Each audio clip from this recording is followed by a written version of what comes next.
Hello and welcome to Byju's IAS. Let's get started and look into the first article. The first article says, where does India stand on methane emission? The article here is speaking about Global Methane Pledge, Glasgow Leaders Declaration on Forest and Land Use. Let us try and understand what is this pledge and the declaration which was part of UN COP26 climate conference in Glasgow. We recently had United States of America and European Union which came together as part of a joint initiative introduced the Global Methane Pledge. What is this Global Methane Pledge? This as an initiative wants to cut down on the methane emissions. So this was launched as part of United Nations COP26 climate conference in Glasgow. What are the sources of methane? When it comes to methane, we have two important sources. One is the human source, which is also called as the anthropogenic source. The other happens to be the natural source. What are the human sources of methane? When we speak about the human sources of methane, we have the landfills, oil and natural gas system, agricultural activities as well as livestock rearing, coal mining, stationary and mobile combustion, wastewater treatment, and certain industrial processes. All of this belongs to the human source of methane, and one of the largest contributors to this human source of methane happens to be the oil and gas industry. So remember, out of the entire methane emissions, about 60% is done by the human sources. Then what we have is the natural source. What is this natural process? This is where there is no intervention by the human beings. So the greatest natural source of methane happens to be the wetlands, which contributes about 30% in the natural methane. Other natural sources of methane include oceans, termites, permafrost, vegetation. In fact, wildfires can also become the natural source of methane as well.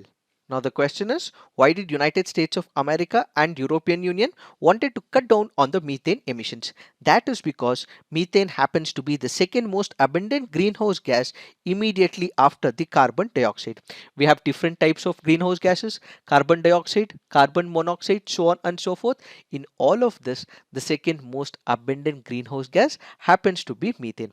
If we are able to cut down on the impact of methane, we would obviously able to cut down the impact of climate change. Also remember, methane happens to be 25 times as potent as carbon dioxide when it comes to trapping heat in the atmosphere, and it also aids the global warming potential, which is 80 times greater than the carbon dioxide. Taking this into picture, United States of America and European Union realized that if we are able to cut down the emissions of methane, about 25% of the warming which is contributed by the methane in the present situation can also be brought under check. Therefore, multiple countries came together. They pledged to cut down methane emissions by up to 30% from 2020 levels by the year 2030. In spite of these advantages and significant viewpoints, India and China are not part of this global methane pledge. Why is India not part of this pledge? When you look at India, it is not wrong that if we say that India has an agriculture based economy. How? More than 50% of the employment is generated by the agriculture directly or indirectly. About 17% of the GDP is contributed by the agriculture. So can we say that agriculture is the backbone of the Indian economy because it is generating employment, it is also contributing to the GDP? And also remember, India is the third largest emitter of methane, and this is primarily attributed to agriculture, to the cattle population, and as a result, India does not want to be a part of global methane pledge, because if it is part of the global methane pledge, it has to ensure that some part of the agricultural activities will have to be minimized, its livestock population will have to be reduced, it has to keep a constant check about its agricultural activities. As a result, India did not want to be part of global methane pledge. So why is India not part of global methane pledge? That is because India is third largest emitter of methane. It raises a lot of livestock, and when we consider the livestock, the cattle or the beef cattle produce methane as a byproduct of digestion. In fact, rice cultivation and food wastage are also important sources of agricultural methane. Since India did not want to hinder the growth of the agricultural sector, which is why India is not part of this pledge. Now what we have is Glasgow Leaders Declaration on Forest and Land Use. Before that, let's have a bird eye view about the New York Declaration for Forest. What is it? It is a voluntary and political declaration where you had the government, where you had the companies and the civil society all came up together. They promised to reduce emissions from the deforestation by 15 to 20% by the year 2020 and end it by the year 2030. Since this was not successful, since they were not able to improve the governance, not increase the forest finance, reduce the emissions from deforestation and forest degradation, a successor to the New York Declaration for Forests happens to be the Glasgow Leaders Declaration on Forests and Land Use. So the question is, what is this declaration all about? This is a declaration which was initiated by the United Kingdom. For what? That is to halt the deforestation, that is to reduce the land degradation by the year 2030. So what is happening? Because of the commercial activities, we have been entering deep into the nature. We are chopping off the trees, we are felling the trees, we are also ensuring that the species diversity is reducing over a period of time by us venturing into the forest areas. So what is happening? There is excessive case of deforestation, and as a result, this is contributing to the fertility of the land being degraded, and what we see is excessive degradation of land and deforestation. In order to reduce this, what we have is this declaration initiated by the United Kingdom. So what are the goals of this particular declaration? The commercial activities will have to be reduced over a period of time. Those industries which are engaging in the logging, such industries will have to be minimized, and at the same time, there are some tribal groups, there are communities who are indigenously present in the forest areas. Their rights will also have to be safeguarded as part of the Glasgow Leaders Declaration on Forests and Land Use. So basically, this is one of the declarations to ensure that we are halting deforestation and land degradation by the year 2030. To implement this declaration, what we require is financing. So about $19 billion will be infused into the system, where the money collected from all the countries part of this declaration will be used for supporting activities in the developing countries, whereby restoration of the degraded land, tackling the wildfires, supporting the rights of the indigenous communities will all be taken up as part of this initiative. Remember, India once again is not part of this declaration. China is part of this declaration, but India, along with Argentina, Mexico, Saudi Arabia, and South Africa, are not part of this declaration. Why is India not part of this declaration? That is because the government of India is planning to come up with changes to the Forest Conservation Act.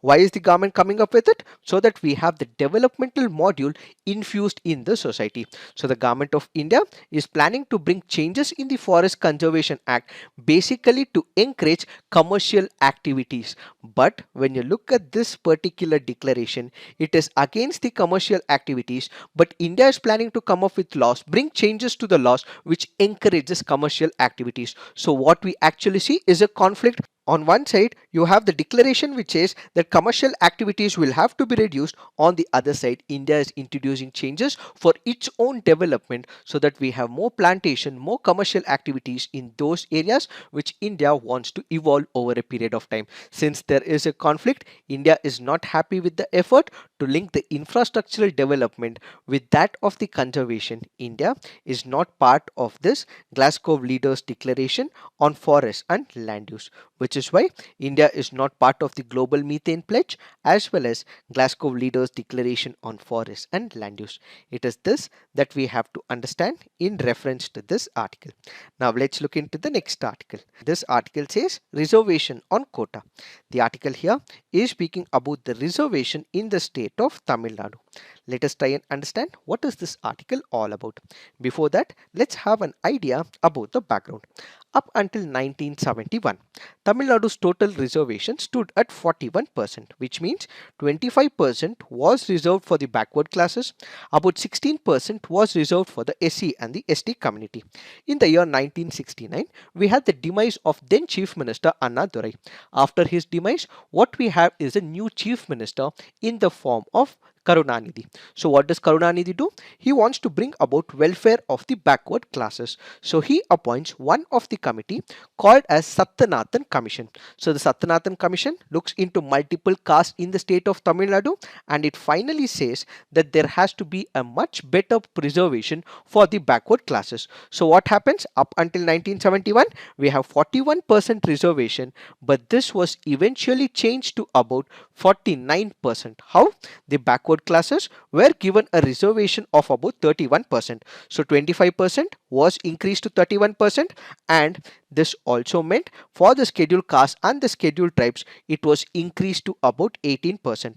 So 31 plus 18, it is about 49%. In the 1980s, we have the new chief minister in the form of M.G. Ramachandran. What does he do? He further increases the reservation for the backward classes. So we have 50% reservation for the backward classes. Again, in the year 1989, we have the chief minister Karunanidhi, who introduces a new term called as the most backward classes. So this 50% is further split. We have about 30%, we have about 20%, where about 20% is reserved for the most backward classes, and we have about 30% which was reserved for the backward classes. As part of the backward classes, they also included Christians as well as Muslims in the backward classes. So in the present situation, the reservation in the state of Tamil Nadu is about 69%, where 30% is for the backward classes, about 20% is for the most backward classes, 18% for the SCs, and 1% for the ST community. What is this article currently speaking about?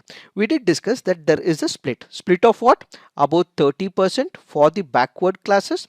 Then you also have a split of about 20% for the most backward classes. Now we have the legislature of Tamil Nadu, which has introduced new changes in this 20%. What is happening? This 20% can be further broken down into 10.5% as well as 9.5%, where this 10.5% quota is exclusively reserved to one of the castes in Tamil Nadu called as Vaniya Kulakshatriya community. So basically, the Vaniya Kulakshatriya community and its subcaste will get about 10.5%, and rest of the other backward classes, most backward classes, will get about 9.5%. So this goes to the court of law. So the Madras High Court looks into this particular issue and eventually goes on to say that this particular reservation that is exclusive for one particular caste cannot be upheld, and has declared this particular law initiated by the Tamil Nadu government as unconstitutional. Why is it unconstitutional? Out of 20%, where multiple people were taking the reservation, there were as many as 100 and more castes. But now what would happen? There is a particular caste where it is given about 10.5%, but other castes will have to fight for only 9.5%. So where is the competition? The competition will be completely eliminated. There's discrimination right now, not on the basis of class, but it is on the basis of caste as well. So if there are people from this particular Vanyar community, they need not have to fight. There'll be less competition, but there'll be more competition in this particular bracket. So the Madras High Court declares that Vanyar reservation law is unconstitutional, as this was not taken on the basis of quantifiable data, but this particular decision was taken keeping an eye on the assembly elections. Since they were not able to give the quantifiable data, since they were not able to show how many people were actually part of the system, since they were not able to show what was the quantifiable data that they used to give this particular reservation, the Madras High Court has completely considered this and has declared such a reservation as unconstitutional. So this article goes on to say that since they did not have the quantifiable data, there was discrimination on the basis of caste. This law initiated by the Tamil Nadu government is unconstitutional and should not be implemented, says the Madras High Court. So instead of taking the shortcut for winning the electoral mandate, what the state should also focus is on the backwardness of the sections of the society, the level of representation in the public services and educational institutions, and only then, after data is quantifiable, such measures will have to be taken, is what is this article all about. Now let's look into the next first article. This article says, why is Delhi holding an NSA meet on Afghanistan? The article here is speaking about what measures have to be taken in Afghanistan. Why? Because we have United States of America which had withdrawn from Afghanistan. Immediately after this, Taliban took over the country. But then there is grave violations of human rights. They are not representing the viewpoints of the minorities. Women's viewpoints are not taken into picture, and at the same time many people are leaving the country as well. So what we actually witness is terror groups are spiking up in Afghanistan. There is increase in the drug trafficking as well. This is being sent to across the border areas, and Taliban is not able to keep a check on other radical forces. In fact, one of the criteria of United States of America is not let the soil of Afghanistan to be used by other radical forces like Lashkar-e-Taiba, since they are not able to keep a check on other radical forms. In fact, there have been bloodshed because of the ISIS activities as well. In order to keep a check on all these activities, what we require is the consensus in the region. Consensus for what? Because as of now, when you look at countries, most of the countries may not have recognized Taliban, but they are actually negotiating with Taliban because Taliban is controlling the country of Afghanistan. So in order to make sure that we have a uniform idea and objective criteria as to how we deal with Taliban, the NSA conference will ensure that common understanding as to how to approach Taliban is got into the picture. Also remember, India has multiple connectivity projects where Afghanistan is the epicenter. We have the connectivity to Central Asia passing through Afghanistan. We have the Chabahar port as well. We also have Turkmenistan, Afghanistan, Pakistan, India gas pipeline. All of these connectivity projects are very important for India. Whether India will continue with the Taliban regime, speak to the Taliban regime, how is it going to act with the Taliban, all of these projects will depend on the approach of India along with its neighbors. So India feels it is very important that we enter into a consensus, build a uniform platform so that all the countries in the region in and around Afghanistan will have a particular idea to negotiate with Taliban. Now the question is, as part of this particular program, why was Pakistan also invited to this particular conference? That is because India is not speaking to Pakistan as of now.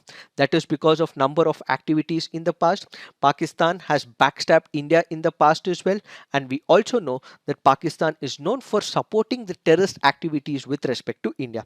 It gave us Pulwama attack, and the relationship between India and Pakistan is further deteriorating. However, Pakistan happens to be a major stakeholder when it comes to the Taliban regime. Apart from this, India is also entering into multiple talks with Pakistan. It is also conducting back channel diplomacy as well, and India was also part of multiple conferences where Pakistan was also part of the conference. Let's say, for example, we had the Moscow format, or the Shanghai Cooperation Organization meet, or the Central Asia South Asia dialogue in Tashkent. All these conferences, India was part of it, Pakistan was part of it. So since they were part of a larger conference, India thought that Pakistan, being the major stakeholder in Afghanistan, should also be part of the National Security Advisors meet, which is supposed to be scheduled in India. But now Pakistan has rejected this particular proposal. We have to wait and watch what will be this conference all about, what will be the ultimate outcome of this particular conference. Now let's look into the mains practice questions. Explain why India has stayed away from committing to both the methane pledge and the forest conservation declaration adopted at the 26th UNFCCC COP at Glasgow. Next question. States should base reservation policies on data, not on political expediency. Comment. So please write all your answers on the comment section, peer review, and do give positive feedback to your friends' answers. You can also upload the image on our website as well. So this is it for today. Thank you for watching. All the best.